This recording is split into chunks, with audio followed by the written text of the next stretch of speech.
Boa tarde.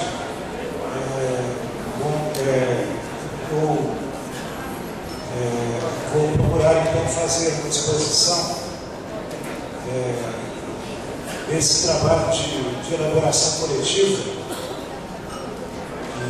que já percorreu o caminho de elaboração coletiva na Coordenação Nacional PBS e vem sendo enriquecido pelas conferências estaduais e continuará após essa conferência como proposição de diálogo, em primeiro lugar, os nossos companheiros da mensagem, em seguida, pelo próximo período,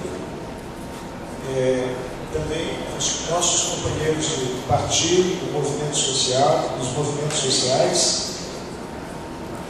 Então, a ideia é menos então fazer uma exposição que resuma item por item do anteprojeto de diretrizes da Revolução Democrática, mas que faça uma apresentação política do anteprojeto. E a exposição então terá três partes. Uma parte que procura tornar mais evidente as relações desta elaboração com a nossa tradição revolucionária, nossa tradição marxista revolucionária. O segundo momento, que é o momento então de procurar entender o lugar desta elaboração nas tradições que nós viemos construindo e, por fim, procurar expor, identificando os pontos fundamentais, os conceitos fundamentais, os temas fundamentais que organizam, então, o anteprojeto de resolução. A primeira parte, então, seria exatamente tentando identificar as relações desta elaboração das nossas tradições revolucionárias, marxistas revolucionárias. Eu começo exatamente por evocar estes que já não podem faltar ao encontro conosco, exatamente porque não estão mais entre nós, mas estão conosco naquilo que o poeta do socialismo democrático no Brasil, Carlos Drummond de Andrade, nosso companheiro, chamou o nosso fatal lado esquerdo. Eles estão conosco, não podem faltar mais ao nosso encontro, porque exatamente não estão entre nós, mas estão conosco, do nosso lado esquerdo. Houve tempos de bruta repressão em que o nome desses companheiros não podiam ser pronunciados publicamente no Brasil.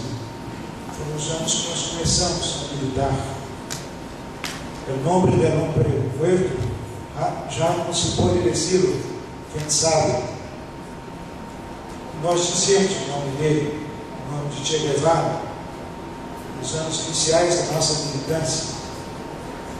E temos que, para nós, que ele nos ensinou definitivamente essa lição do internacionalismo, de que onde há uma opressão, nós estaremos lutando contra ela em qualquer lugar do mundo. Esse grande militante da Revolução Latino-Americana, que conheceu a festa da vitória e a amargura da derrota em tempos sombrios. Houve tempo, nos anos 90, nos anos sombrios do neoliberalismo, em que esses nossos companheiros foram caluniados dia a dia, hora a hora, pela imprensa burguesa, liberal e conservadora do mundo inteiro.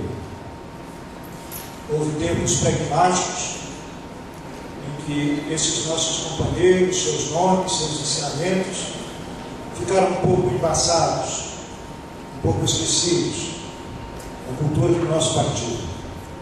E, portanto, importante, é fundamental, é decisivo evocá-los na participação deles na elaboração, então, que nós estamos procurando fazer coletivamente. Em primeiro lugar, a grande figura histórica de Marx, que o neoliberalismo procurou fazer desvanecer da história do mundo, mas que não conseguiu. Este homem, cuja vida se deu no século XIX, mas que marcou decisivamente a história do século XX, continua ainda a marcar a história do século XXI,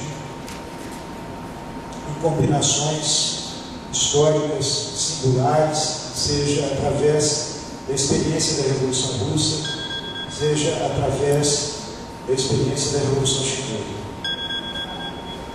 O nosso Marx não é o Marx sagrado, dogmático. O Marx é a leitura crítica do Marx, na boa expressão do nosso companheiro Michel Laville. É o Marx do Sartre. O Marx que formulou para nós, definitivamente, a gramática social da emancipação no capitalismo, nos ensinando de que não há libertação das mulheres se não for uma libertação também anticapitalista. Não pode haver liberdade para os negros se não houver luta dos negros contra o capitalismo. Não é possível construir uma solução ecológica para a humanidade se também não for uma superação do capitalismo. Então, em primeiro lugar, nós queríamos, para evocar a presença do Marx, com a noção de que a Revolução Democrática no Brasil significa exatamente conceber de cidadania definitiva do Marx no povo brasileiro.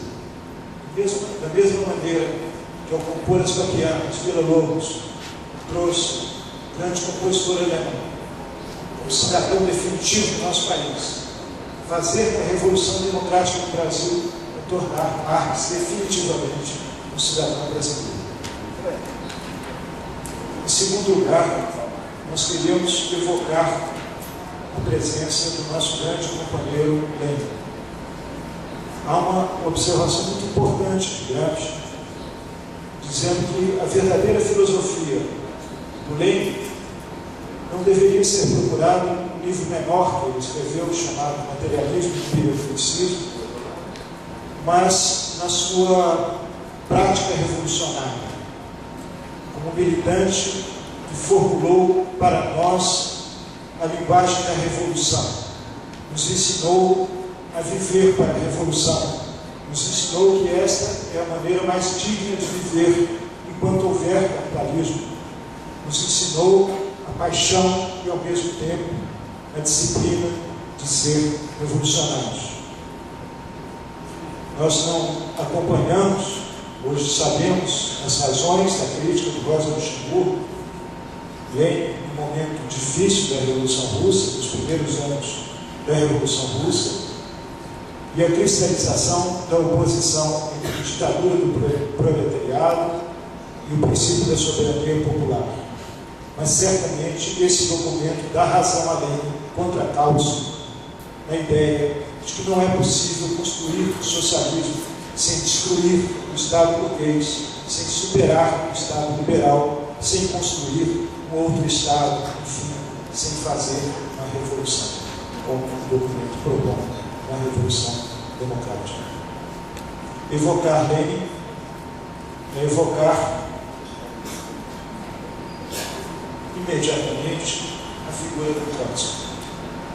Nós começamos a militar, nos considerarmos militantes revolucionários, no momento em que a Revolução Russa já havia se tornado o que nós poderíamos chamar de universal problemático.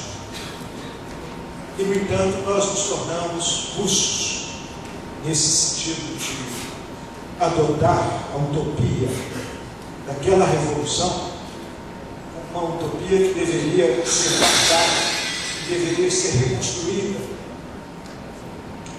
pelo seu valor perene para a humanidade. Aquilo que se sonhou ali, aquilo que se aspirou ali nos anos iniciais da Revolução Russa, não deveria ser perdido sob o risco de uma crise sem saída da humanidade.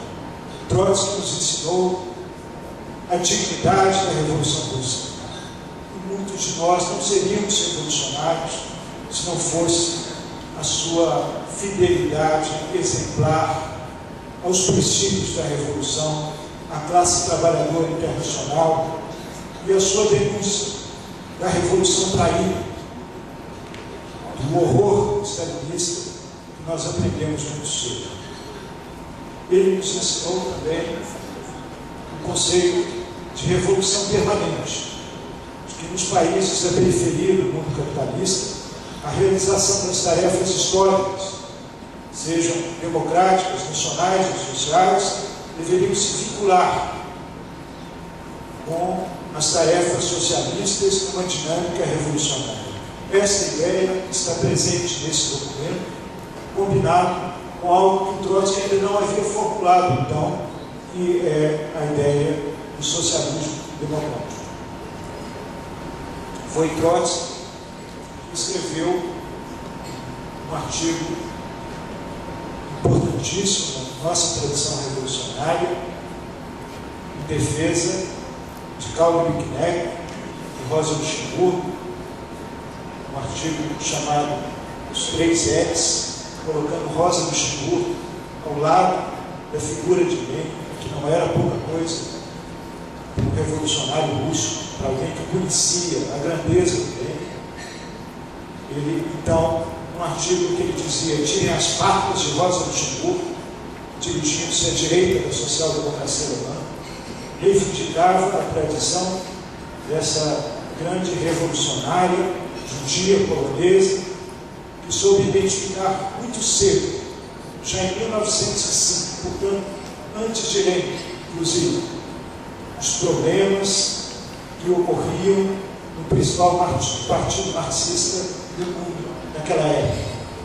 A crítica à institucionalização do partido, a divisão da luta parlamentar e a luta sindical, a perda do ethos revolucionário da social-democracia, nós aprendemos muito cedo.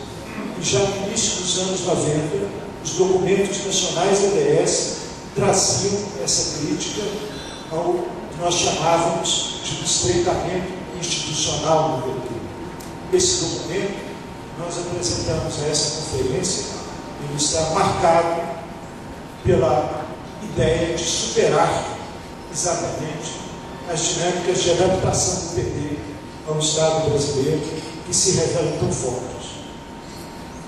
É de Rosa Luxemburgo, então, a defesa da Revolução Russa, mas com democracia.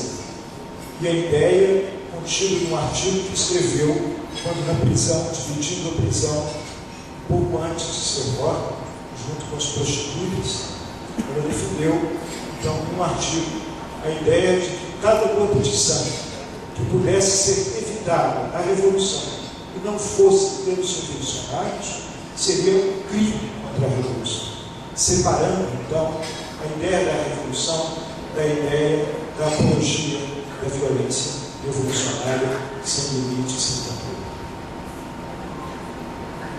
Rosa Luxemburgo tinha uma grande companheira, Clara Zetkin, a grande líder marxista, feminista da Segunda Internacional, aquela que fez a fusão definitiva entre as lutas da classe trabalhadora, entre o classismo da classe trabalhadora e os ideais feministas, das quais nós temos grandes, tão dignas representantes aqui entre nós, a começar por essa grande companheira que está aqui ao meu lado.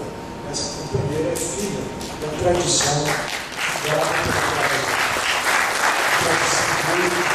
socialista. O Dia Internacional das Mulheres nasceu com a tradição marxista, com a tradição operária. Em 1905 e 1906, no Congresso Internacional, os liberais da Bélgica puseram a questão para o Partido Social Democrata belga, propondo uma aliança pela luta pelo sufrágio, desde que fosse só masculino, não feminino. A questão foi levada ao Congresso da Segunda Internacional e, sob a liderança das feministas, essa ideia foi derrotada. Ou era direito de votos para os operários e para as operárias, ou não seria para ninguém, afirmou a resolução da Segunda Internacional, firmando, então, esta aliança fundamental entre a classe trabalhadora e o feminismo revolucionário. O documento evoca e trabalha muito com os conceitos do Antônio Gramsci, o autor mais importante da Itália, mais traduzido no mundo depois do Dante. A grande pergunta do Gramsci foi: por que perdemos? Por que o marxismo não conseguiu levar a revolução à Europa? Por que havíamos sido derrotados pelo nazismo, pelo fascismo, que inclusive chegaram a recrutar o interior das classes operárias de seus países? E a resposta foi magnífica.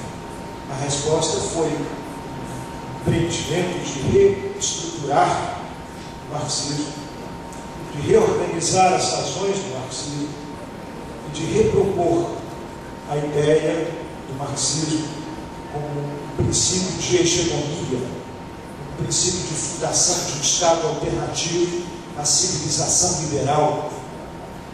Hoje, então, esse documento é um documento que eu tenho certeza agradaria muito, daria uma enorme felicidade ao nosso grande companheiro Lívio Maitano, que era trotskista e gramsciano. Foi revelado após a abertura dos arquivos de Moscou que uma carta do Gramsci de 1926, quando era secretário-geral do Partido Comunista da Itália, enviada então à Terceira Internacional, não foi entregue pelo seu companheiro Togliatti ao Estado, ao secretário-geral do Partido Comunista. Essa carta, ela se posicionava contra a divisão da direção russa, portanto, contra a perseguição às minorias, como acabou ocorrendo, e dava razão a Trotsky na conjuntura internacional europeia. Então, este documento está procurando fazer um processo de síntese entre a concepção de revolução democrática e a concepção de hegemonia, de construção de hegemonia política no processo da revolução. Seria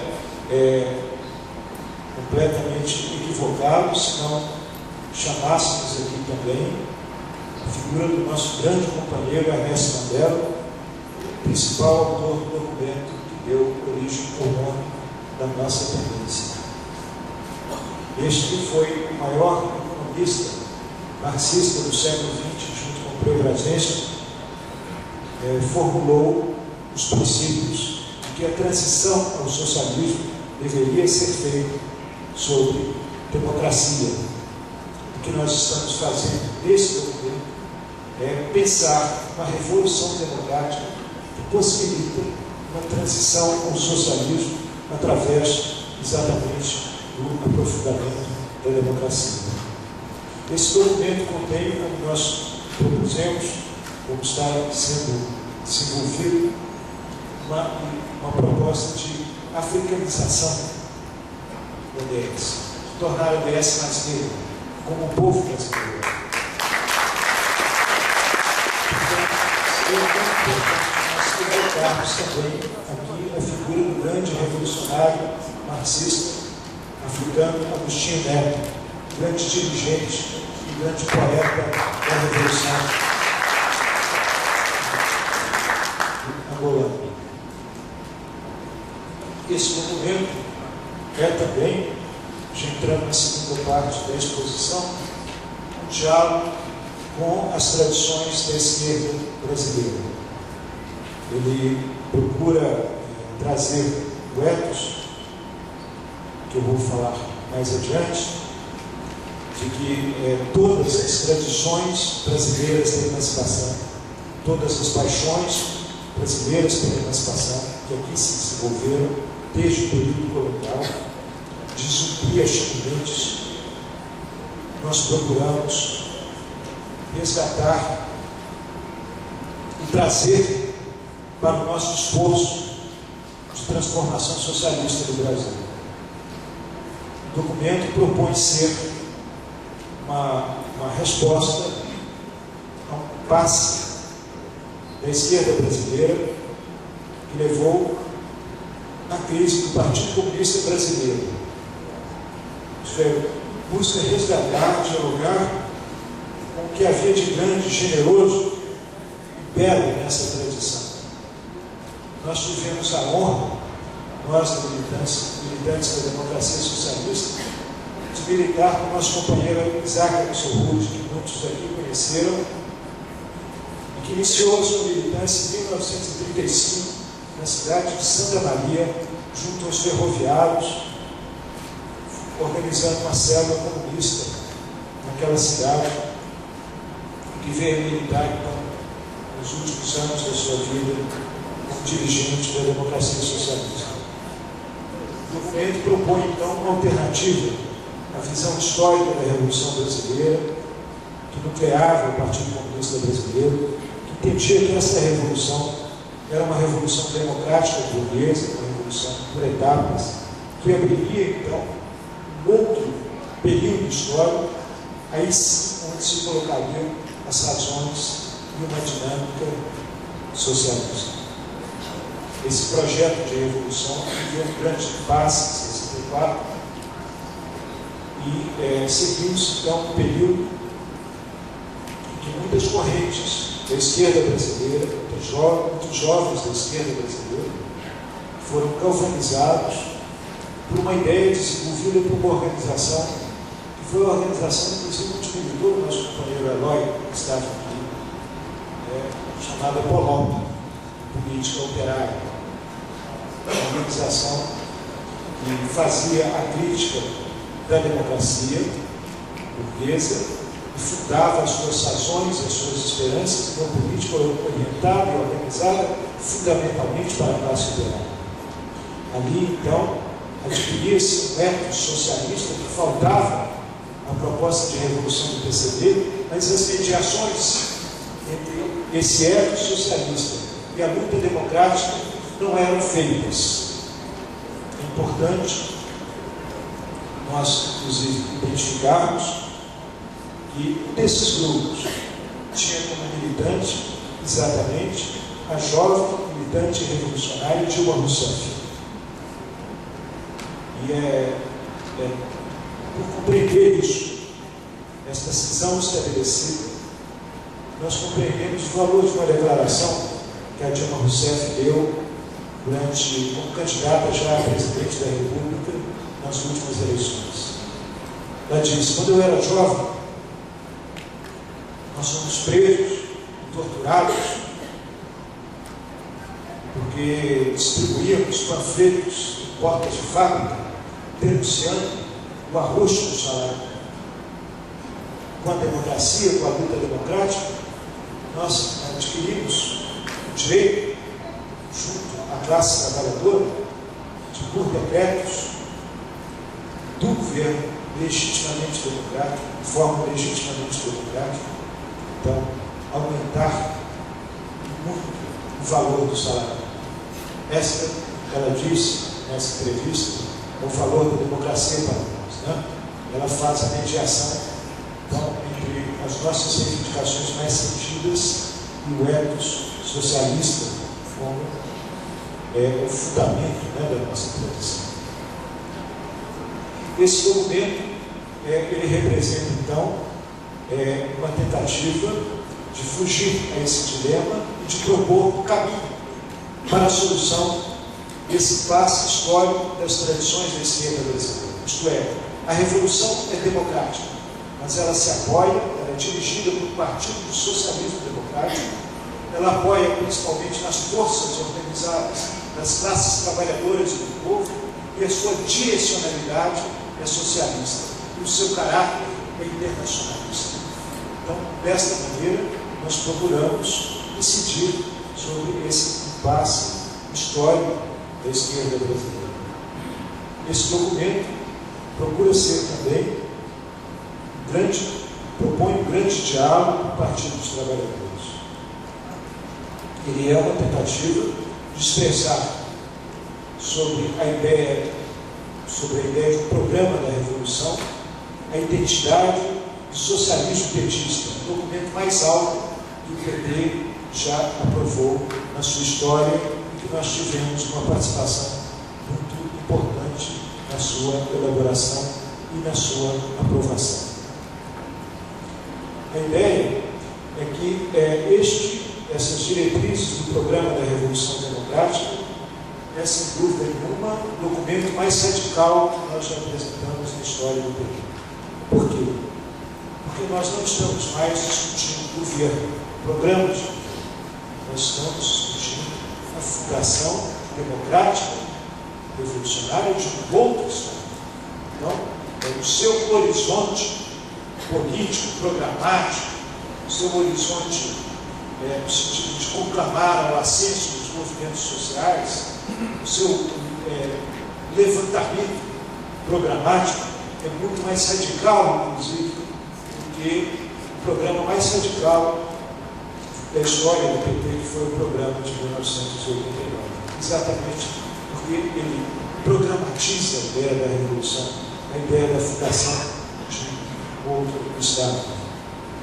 Nós sabemos que desde 2002, quando nós ganhamos as eleições para a presidência do país, nunca mais se estabilizou o núcleo dirigente do nosso Partido dos Trabalhadores. Há muitas maneiras de compreender esse fenômeno. Uma delas é simplesmente constatar de que um número muito importante de quadros fundamentais da história do partido, a começar pelo próprio presidente Lula, tiveram que se deslocar para o Estado para a dificílima e complexa tarefa de governar o Estado brasileiro. E que, portanto, houve um processo de deslocamento do centro de gravidade do partido para o governo. E a crise do partido, a falta de instabilidade do partido, resultaria desse tipo de fenômeno, então, de institucionalização da vida partidária. Esse documento concorda com isso, mas propõe algo além. Ele está propondo ao partido uma reflexão de que o partido que pretende ter uma identidade socialista democrática não pode estabilizar-se através da sua relação apenas com uma pragmática de governo, mesmo que essa pragmática de governo tenha uma direcionalidade de esquerda e profundamente social, como vem sendo os governos Lula e os governos Lula. Porque um governo é um governo de coalizão. Um governo governa sob condições adversas. Um governo tem que fazer mil mediações, como nós aprendemos a fazer.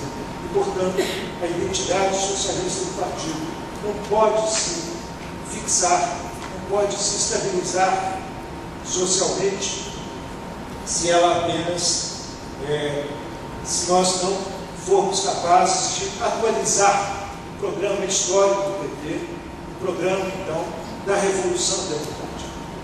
Em torno desse programa, talvez seja possível construir e estabilizar uma direção que retire o partido da crise em que ele se encontra, da falta de estabilidade, enraizamento social e protagonismo político que a conjuntura exige.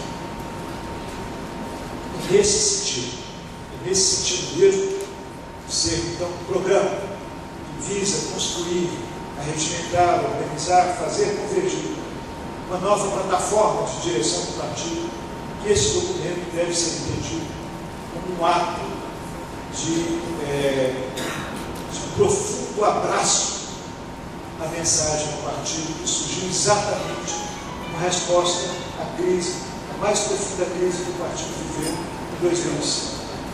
O que organiza esse documento, então, as razões desse documento são uma tentativa de propor aquilo que a mensagem do seu ato de nascimento se propôs a fazer, isto é, responder à crise do partido através da construção de uma nova direção. E por uma obra do acaso, inclusive naquele momento de crise, quase o companheiro Raul Monte foi eleito presidente do nosso partido.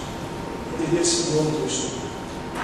Esse documento, então, propõe retomar esta ideia fundadora da mensagem, e por causa disso, ele deve ser entendido como um documento compartilhado, mesmo com os companheiros da mensagem, um documento de aprofundamento da nossa irmandade, do nosso companheirismo, do nosso trabalho comum, junto com os companheiros da mensagem.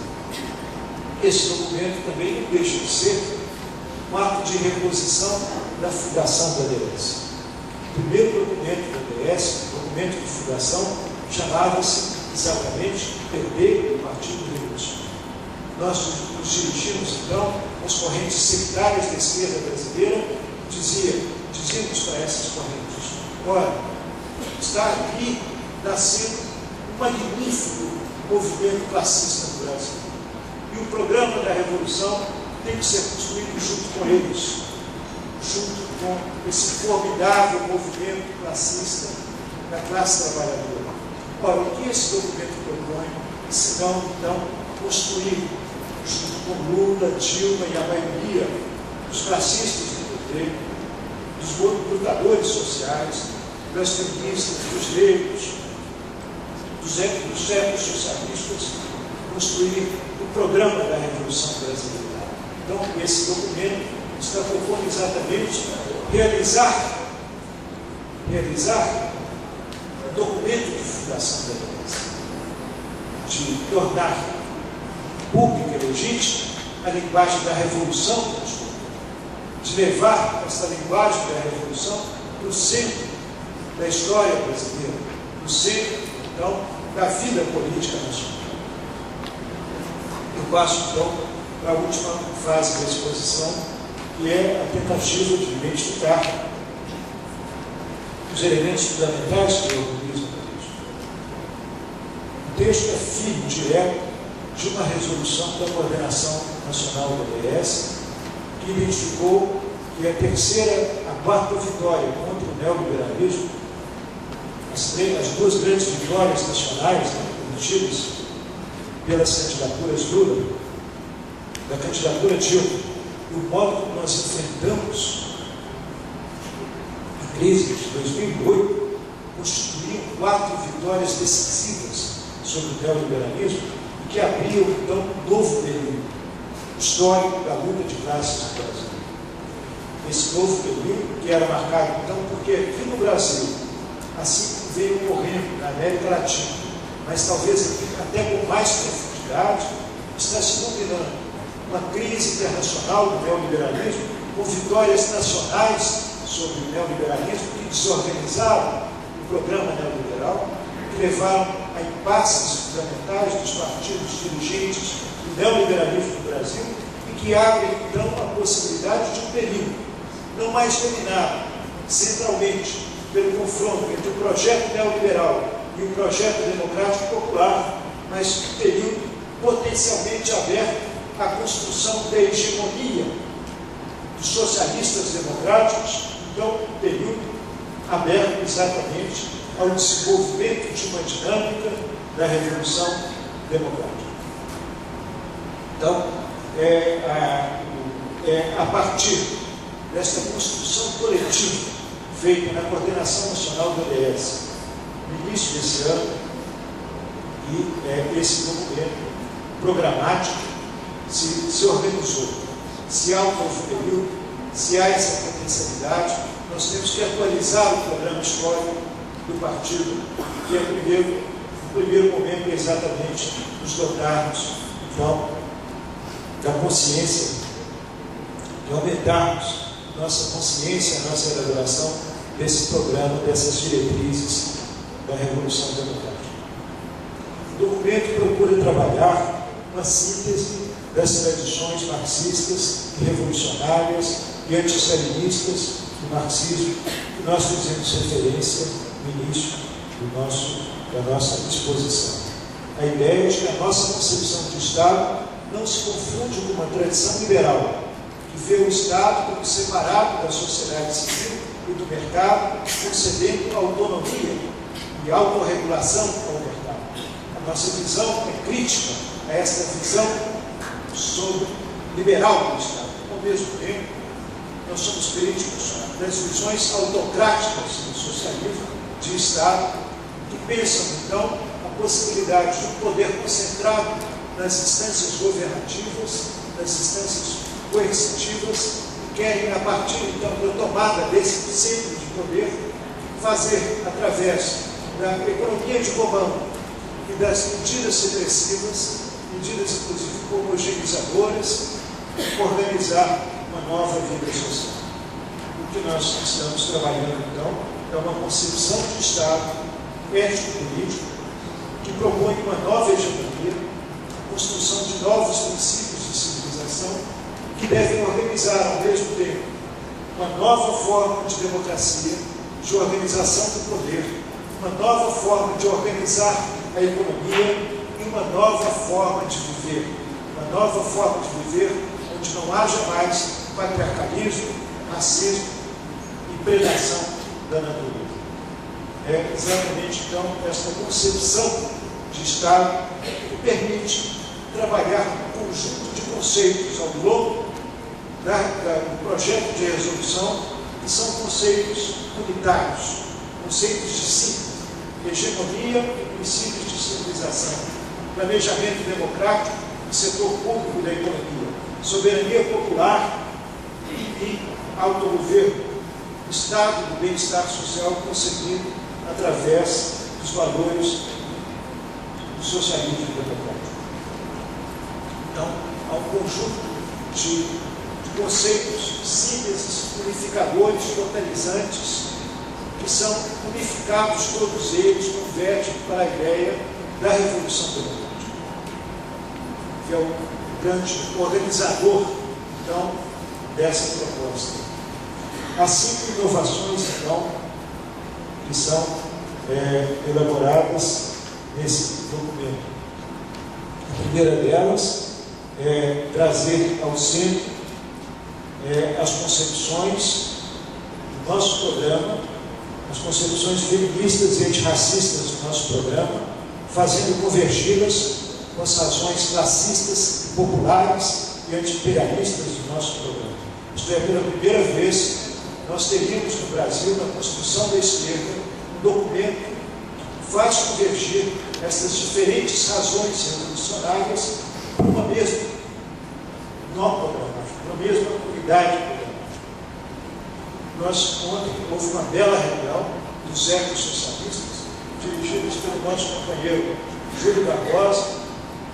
Foi uma reunião que nós fizemos num ambiente não propriamente ecológico, como eu falei, mas na verdade foi uma reunião na floresta amazônica, sob o espírito do Chico Mendes, nosso grande companheiro, que é o Júlio Barbosa, e a ideia de incluir também o ecossocialismo, como disse, de uma forma brilhante, luminosa, nosso companheiro Afonso, que participou desse esforço ontem, dizendo que a DS não é uma tendência que tem um punhado de militantes ecossocialistas. A DS é uma tendência ecossocialista. Ela está no centro da nossa identidade, então, também o lilás, negro e verde, junto com o vermelho da Revolução.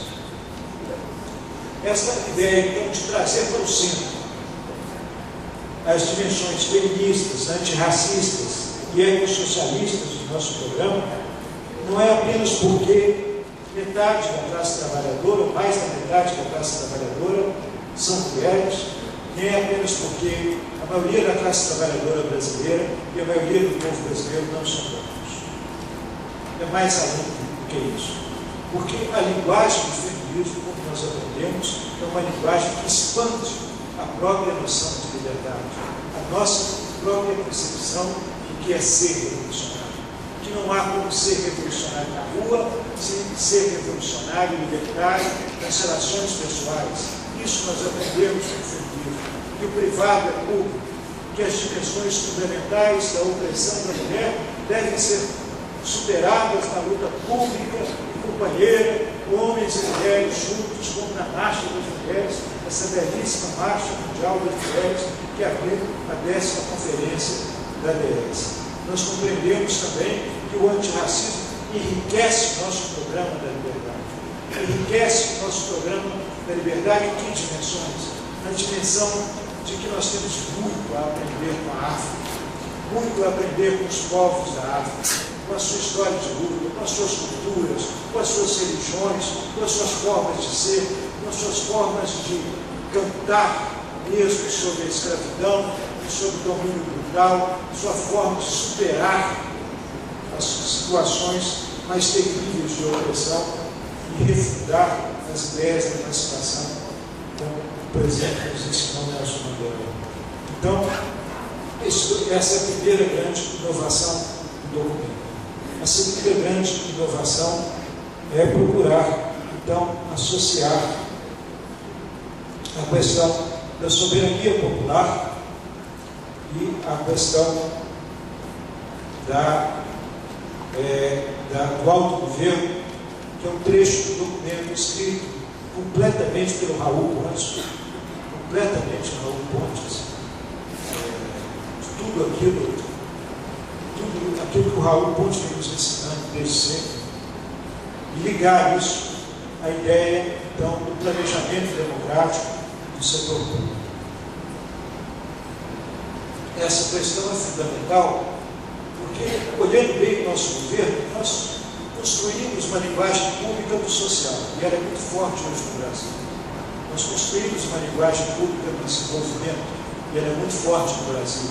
Nós construímos uma linguagem pública da integração soberana do Brasil no mundo.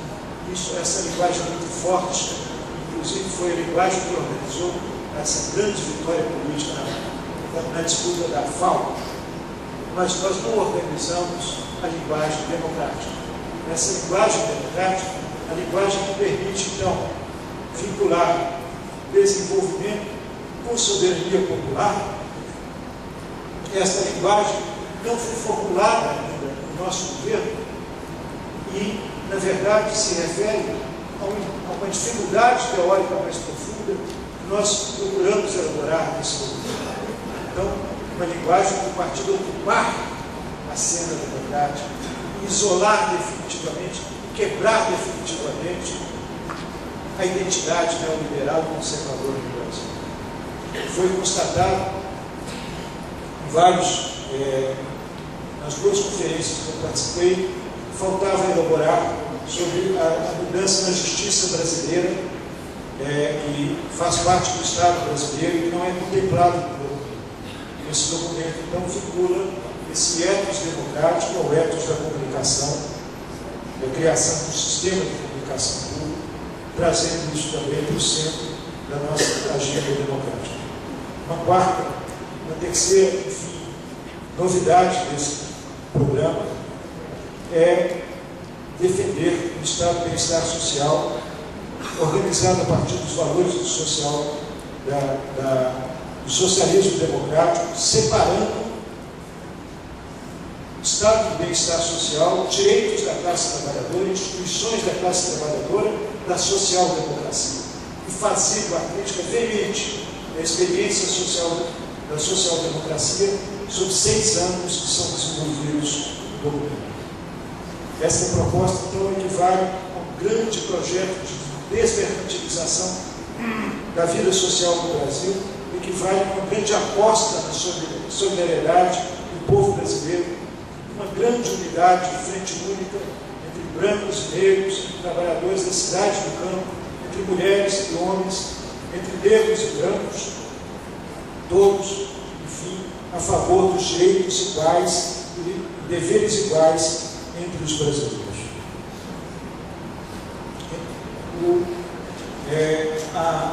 A outra dimensão que procura o documento, que eu estou caminhando então para o final, o documento procura introduzir, é a dimensão internacionalista da Revolução Democrática. Eu penso que se passou no Brasil, nesses últimos 8, 9 anos, e o processo de integração soberana tornou mais claro o peso do Brasil.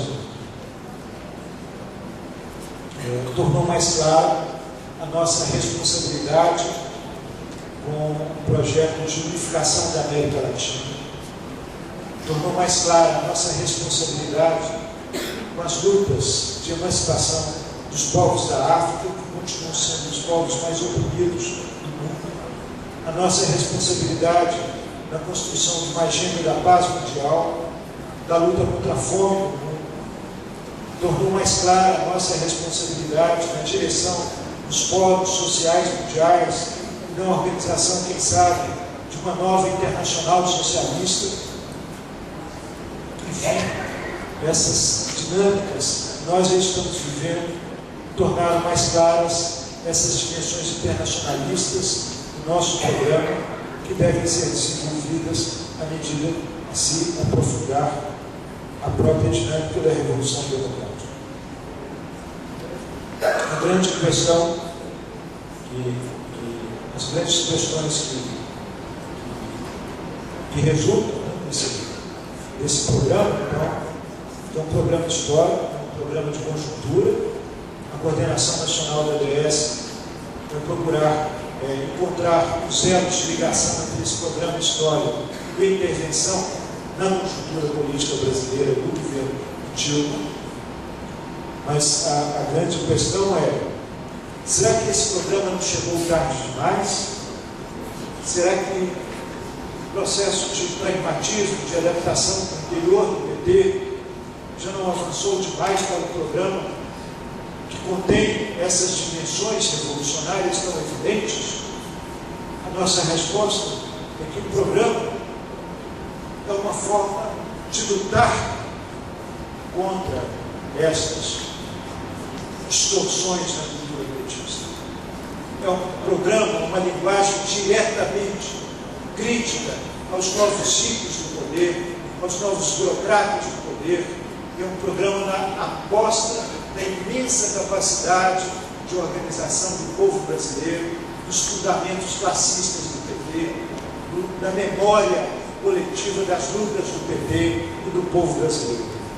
A outra grande pergunta é: será que nós teremos capacidade para realizar um programa dessa envergadura, isto é, construir uma dinâmica da revolução, da primeira grande revolução do século XXI? Será que nós, incluindo então, será que nós teremos essa capacidade?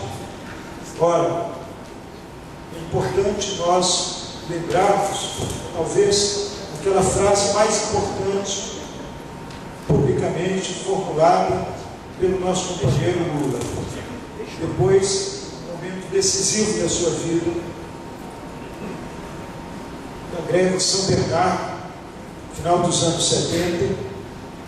Ele lançou para a sociedade brasileira a seguinte questão: que ninguém mais ouse duvidar da capacidade da classe trabalhadora brasileira.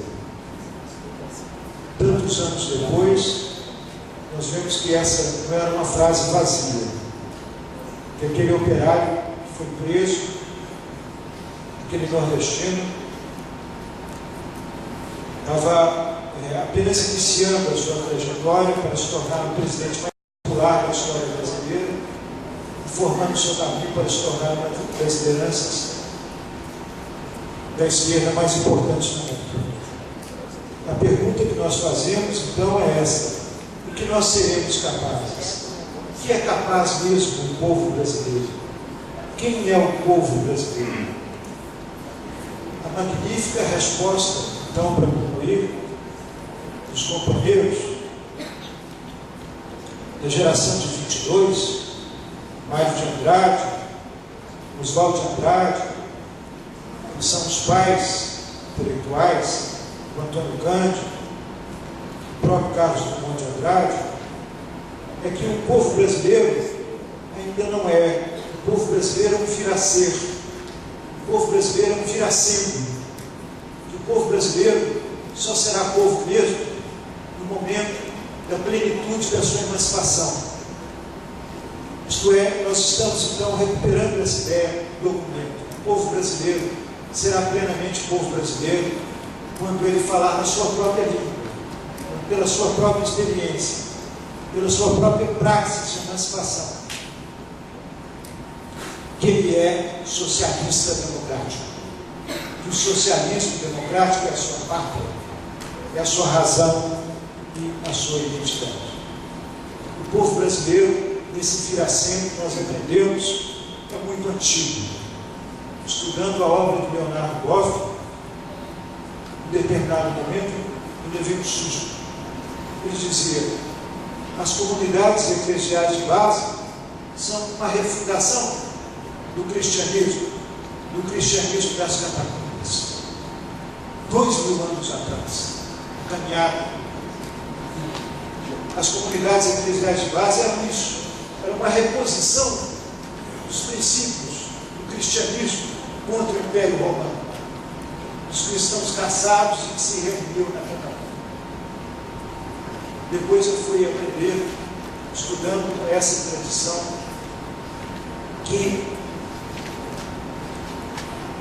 Dom Helder Câmara, no momento mais alto da história da Igreja, após o Concílio Vaticano II, chamou os bispos brasileiros e latino-americanos e foram se reunir numa catacumba em Roma e fez o compromisso de largar a pompa, a circunstância e viver com os pobres, pelos pobres, para os pobres, pelo resto da sua vida. Esse compromisso veio então nas catacumbas, veio então gerar as comunidades eclesiais de base. Outro dia, conversando com um companheiro da Bahia, eu aprendi que a primeira greve do Brasil foi uma greve realizada em meados do século XIX, em Salvador, liderados por escravos de cana. Então, se nós escavarmos bem São Bernardo, se nós escavarmos bem esta frase do Lula, nós vamos sair lá, na primeira grande greve brasileira que paralisou Salvador, foi feita pelos escravos.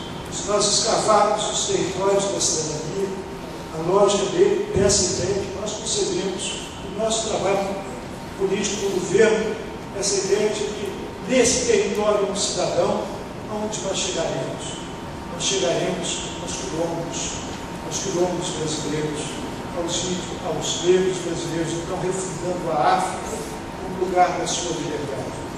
Então, é nessa medida mesmo, da capacidade do povo brasileiro, da longa luta do povo brasileiro, na luta milenar do povo brasileiro, na luta secular do povo brasileiro, que nós nos inserimos esse trabalho de elaboração. É atribuído, a uma grande militante anarquista, Emma Goldman, a frase: não me convidem para uma revolução que não se possa dançar. Uma belíssima frase. O que nós viemos trabalhando aqui é a ideia de que não me convidem para uma revolução onde não haja poetas, onde não haja poesia. Nós sabemos que o poeta Maia Costa, das cinzas do estalinismo, cobriu de luto as esperanças da revolução, optou por deixar essa vida, por se suicidar. O povo brasileiro, provavelmente, quando convidado para participar e fazer essa revolução democrática, certamente nos responderia algo semelhante assim: não me convidem para a revolução se não houver carnaval, se não houver forró, se não houver futebol, como era a tradição do povo brasileiro. Então, como o Carlos Henrique disse aqui no início,